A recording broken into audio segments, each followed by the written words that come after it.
back in the Hall of Justice, mutated by cosmic waste.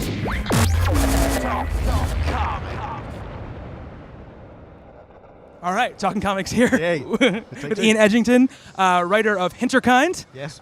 New series from Vertigo, which just debuted this month. Absolutely, yeah. So the first issue is out. How has the reception been so far for you?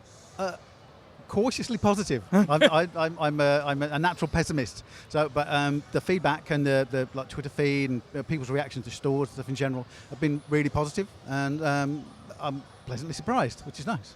So the book, which I very much enjoyed, was is an interesting combination of a lot of different genre elements, right? You've got a post-apocalyptic tale, you've got sort of a fantasy tale, you've got sort of an ecological fable going there. How did you come about this combination of items? It was, I just wanted to do something different but familiar, if you know what I mean. I wanted to do a post-apocalyptic thing with a greened over world. I'd read there's a lot of like John Wyndham stories and things like I Am Legend, where it's the post-civilized world, and I thought I love that as the backdrop. And I thought, well, how do we get into that? And then I had the idea, well, what if the creatures of myth weren't the airy-fairy fae characters, but actually were proper flesh and blood creatures that we kind of like are driven to the corners of the world, with fire and pitchforks and pogroms and stuff like that. And then with mankind wiped out, they kind of crept back, and the first person, the people they hate, well, most of us will be humans. So they'd, after 70 years, they'd kind of retaken the world, kind of thing. And so it was just kind of almost like an obvious kind of story, but trying to do it with a twist, with a big twist. So the fairy creatures aren't what you imagine. No, they aren't magical. They're flesh and blood, and they're really angry. The apocalypse isn't kind of radiation and giant mutants. It's kind of greened over. It's kind of actually quite pretty. So it's not what you'd expect. Right. So, yeah. So I want to kind of keep on wrong-footing people, basically. Yeah, I noticed that too, because it starts out with a kind of very bloody, very disturbing scene, and then it's quickly into this green almost. It's obviously something horrible has happened, but the people don't seem miserable. They don't, they seem maybe they're on edge, and I loved how those two things mesh together. Now, when you were bringing this, was Vertigo the first place that this was created? Yeah, I mean, I had the idea for a while, and it was something I put in the drawer and came back to, and kind of it drip fed kind of ideas into it, and then I just looking around, and it's like, well, Vertigo just seemed like a natural fit, basically. So, and I talked to Will before about the idea, and he said, just send it in, we'll see. And I went sent it in, and I think it got turned around within like 3 months, which was like kind of the smallest windows I'd ever done anything. So I was like, wow, okay, that's good. So I took that as a good sign. Yeah. So yeah, and I mean, I like the fact that it's kind of this Arcadian kind of Eden-like wilderness. But there's a line I have in it where it says the wilderness, the world has teeth. So ready to devour the unwary. So although it looks beautiful, we have like prosperous parents. They died of you can die of smallpox, or if you cut yourself, you can die of tetanus. It's that it looks beautiful, but it's very dangerous as well. Yeah. And what made you settle on New York as a setting for that?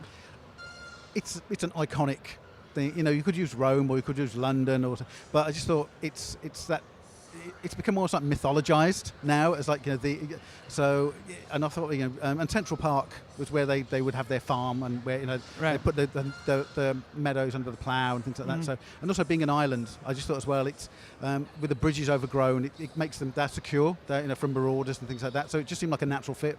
Yeah, it's a great setting for it. Obviously, great visuals as well, because So. The levels make it very interesting, and obviously you hinted other New York locations as well, which we're going to see these characters most likely go to. Now, can you give us a hint about what's to come in the future? Yes. Yeah.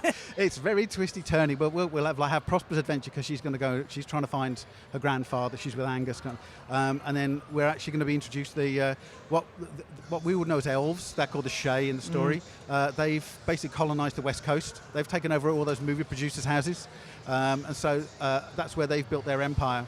And so we'll see there's a lot of like politicking and intrigue and Machiavellian going on, a bit kind of Games of Thronesy kind of thing, because now they're out of all the Hinterkind, they're the most like politically adept, sophisticated culture. So they're the ones that first kind of planted their banners and started to build their empire. But then we'll also see in the Midwest there's centaur horse clans, and then they're like the ogre kin, and then what we've called skinlings, which are basically what you get werewolves and vampires and all that kind of like night creature, that what they're derived from. They live in the northwest, Seattle and all that, and so you've got these enclaves, these little empires growing, and as they brush against each other, that's when the sparks start to fly, kind of thing. So nice. Do you like this kind of world building stuff? Because you're starting from near future place of the real world, but you get to build your own stuff on top of it. So do you love kind of building out these worlds? Absolutely, yeah. It kind of feeds into itself. That a couple of issues ago, I wrote some scenes with the Queen, and I thought I'm going to give her a bodyguard.